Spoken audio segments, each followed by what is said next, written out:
Le Seigneur, chers frères et sœurs en Christ.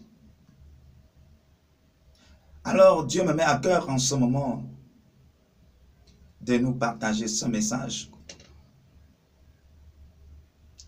Surtout, bien-aimés, à un temps où le monde se pose beaucoup de questions sans réponse.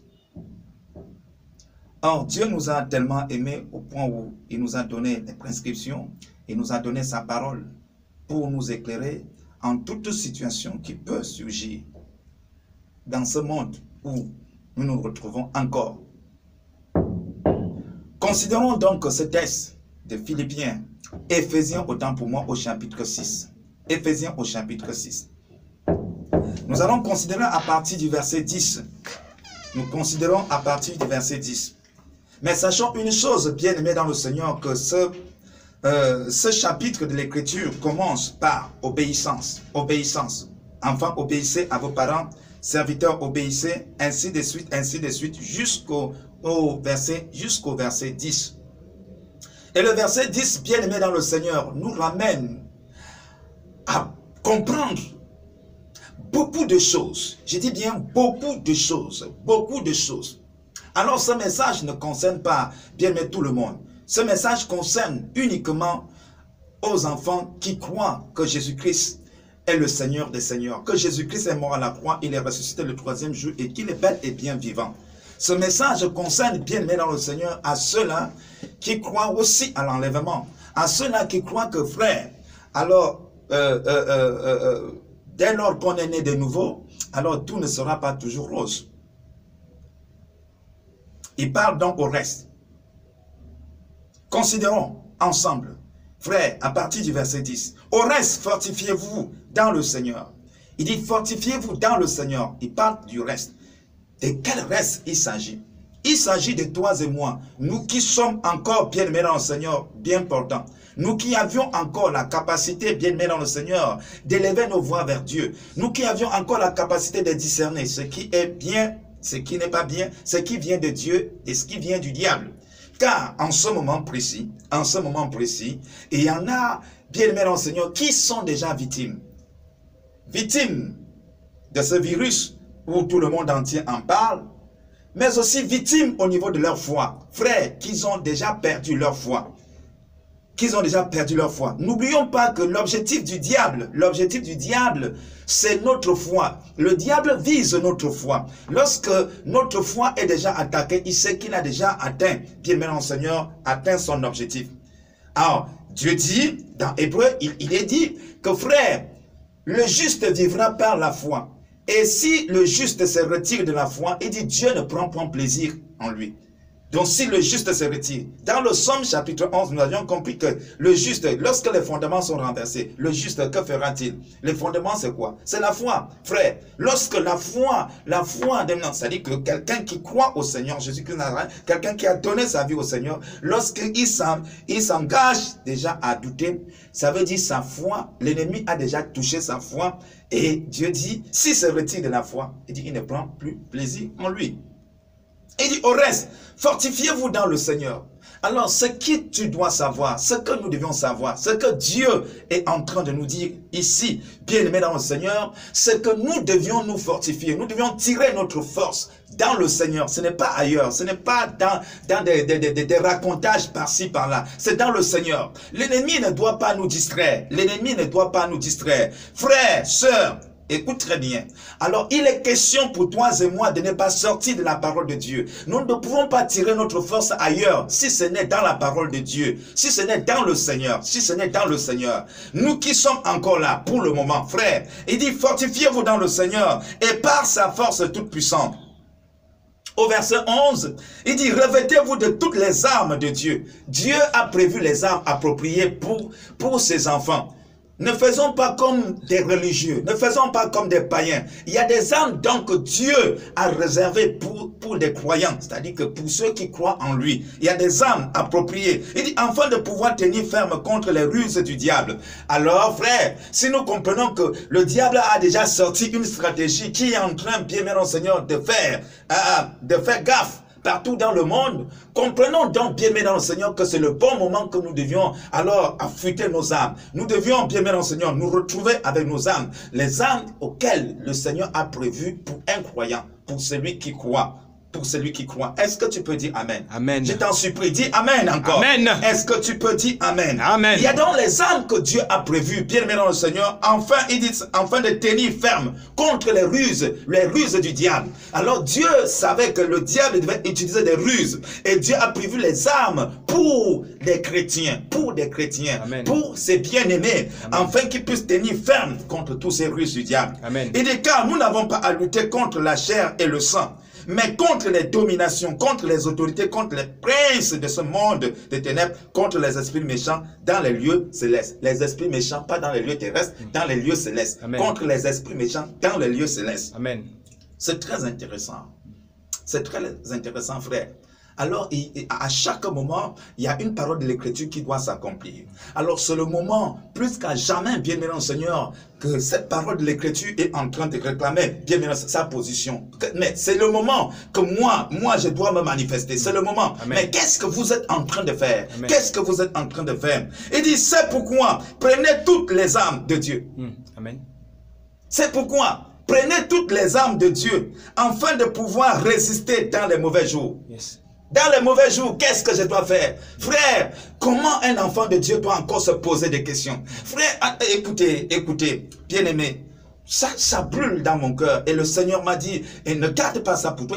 Qu'est-ce que les enfants de Dieu doivent faire en ce moment? Est-ce que les jours sont bons? C'est des mauvais jours. Mais dans les mauvais jours, qu'est-ce que Dieu dit? Donc, dans les mauvais jours, il y a beaucoup qui se posent des questions. Seigneur, qu'est-ce que tu nous dis durant ce moment? Il dit, je vais encore vous dire quoi? Alors que je vous ai déjà dit dans ma parole. Amen. Dans les mauvais jours, les jours sont mauvais, Seigneur. Il dit, oui, les jours sont mauvais. Les jours sont mauvais. Il dit, quand les jours sont mauvais, qu'est-ce qu'il faut faire? Dépouillez-vous des œuvres des ténèbres, tout simplement.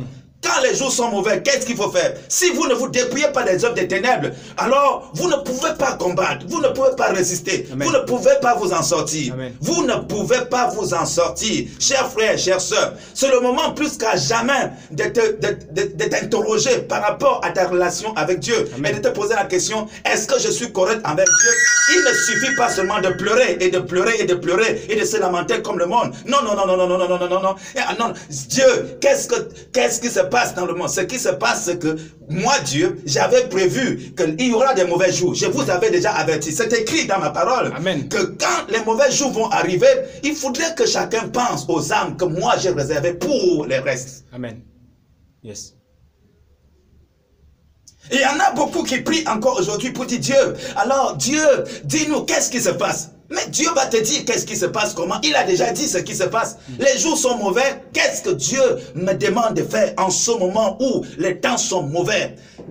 Dépouillez-vous des œuvres des ténèbres. Quand il dit dépouillez-vous, revêtez-vous des âmes de lumière. Amen. Les âmes de Dieu sont les âmes de lumière, frère. Amen. Ah, que ce qui était caché là soit à l'œil nu, soit visible, frère. Montre-nous ta foi par ta façon de faire. Ce n'est plus le moment de dire j'ai la foi, j'ai la foi. C'est en ce moment qu'on reconnaît les hommes de foi. Amen. Si la parole de Dieu a été cette fois éprouvée, ce n'est pas ta foi qui ne sera pas éprouvée. Yes. Non, ce n'est pas ta foi qui ne sera pas éprouvée. Amen. Alors quand Dieu parle à Abraham, après, il dit, après ces choses, après tous ces événements, Dieu va mettre Abraham à l'épreuve. Quelle épreuve, frère? Est-ce que Dieu il va te montrer l'image de l'épreuve? Alors, est-ce qu'il avait montré à Joseph comment il devait se retrouver dans la fosse? Est-ce qu'il avait montré à Joseph comment il devait se retrouver chez Potiphar? Pourquoi vous voulez que Dieu vous montre ce que Dieu lui-même qui est Dieu est censé ne pas vous montrer? Ce qui est révélé est pour les serviteurs. Ce qui est caché est pour lui. Ce qui est caché est pour lui. Alors, s'il avait montré la fosse à Joseph, il devait démissionner. Yes. S'il avait montré la prison à Joseph, Joseph démissionnait. Amen. Il y a des choses que si Dieu ouvre nos yeux pour nous montrer, il est fort probable qu'on démissionne. Or, Dieu ne veut pas nous effrayer. C'est pourquoi il dit, il faut qu'on soit armé. Amen. Pour les mauvais jours. L'armure là, ce n'est pas pour les bons jours. C'est-à-dire que pour les mauvais jours, il précise bien. C'est pourquoi prenez tous les âmes de Dieu afin de pouvoir résister dans le mauvais jour et tenir ferme après avoir tout surmonté. Après avoir tout surmonté. Je sais que c'est le bon moment pour moi de prier. Je sais que bien-aimé dans le Seigneur, c'est le bon moment pour moi de prier. C'est le bon moment pour moi alors de prêcher l'évangile. C'est le bon moment pour moi de dire à quelqu'un, au fait, tu vas faire attention. C'est le bon moment pour moi, frère, de veiller sur moi-même, de voir si ma situation est correcte envers mon Dieu. As-tu déjà, bien-aimé, est-ce que tu es outillé? Est-ce que tu te retrouves avec les âmes spirituelles? Alors la suite nous dit ceci, il dit tenez ferme, donc tenez ferme, ayez à vos reins la vérité pour ceinture, revêtez la cuirasse de la justice. Ayez à vos reins la vérité pour ceinture. Arrête de mentir. Arrête de raconter n'importe quoi à Facebook, à machin. Arrête de mentir, frère. Arrête de donner les informations que toi-même là, tu ne t'y connais pas. Tu ne sais d'où ça sort. Arrête, tu es en train de perdre une âme. Alors, nous devions nous fortifier dans le Seigneur. Amen. Dans le Seigneur. Amen. Nous devions nous fortifier dans le Seigneur. La révélation ne viendra pas d'ailleurs, frère. La révélation viendra des fils. Même la création, même le virus qui arrive et qui bouleverse le monde, il sait que si Dieu veut accorder la révélation, ce n'est pas au chef, frère. Yes. C'est à l'église, c'est au fils de Dieu, c'est au fils de Dieu. Amen. Mais si nous savons que c'est à nous que viendra la révélation, pourquoi nous comporter aussi, nous conformer au monde? Pourquoi nous conformer au monde? La même panique, c'est la même panique. Alors, où sont dans les âmes spirituelles pour démontrer, bien Seigneur, notre appartenance en Jésus-Christ? Prenez tous les âmes de Dieu afin de pouvoir résister dans les mauvais jours et tenir ferme après avoir tout surmonté. Tenez donc ferme. Ayez à vos reins la vérité pour ceinture. Revêtez la cuirasse de la justice. Mettez pour chaussure à vos pieds le zèle que donne l'évangile de paix. Pas l'évangile bien mélange de commérage. L'évangile de paix. L'évangile qui peut donner la paix. Pas l'évangile de peur. L'évangile qui va paniquer les gens. Frère, non. Que tu sois bon, que tu sois mauvais, nous allons tous mourir. Mais le problème n'est pas que on doit mourir, on doit mourir. Non, frère, le problème c'est qu'après la mort, ma place après la mort, c'est le plus important. Ce n'est pas que non, il va me tuer, il va me tuer. Oh, je vais mourir ceci. Oh, je vais faire ceci. Frère, le péché n'est pas né aujourd'hui. Comprends que frère, le péché n'est pas né aujourd'hui. Le péché est né depuis. Le péché est là depuis. Le diable n'est pas né aujourd'hui. Il est là depuis. Et il a toujours travaillé bien. Depuis les temps anciens, il a toujours travaillé. Il va travailler jusqu'à ce que le Seigneur arrive pour mettre fin, bien aimé Seigneur, à toutes ces tragédies. Amen. Car n'oublions pas que cette terre sera détruite complètement. Et les cieux que nous voyons là seront détruits complètement. Il y aura des nouvelles terres et des nouvelles cieux. Alors frères, ceux qui auront cru au Seigneur Jésus-Christ de Nazareth se restent là. Alors ils viendront habiter les nouvelles terres. Mettez pour chaussure à vos pieds l'évangile que donne le zèle que donne l'évangile de paix. Prenez par-dessus tout cela le bouclier de la foi avec lequel vous pourrez éteindre tous les traits enflammés du malin. Prenez par-dessus tout cela le bouclier de la foi avec lequel vous pouvez éteindre tous les traits, frère, tous les traits enflammés du malin. Tous les traits enflammés du malin.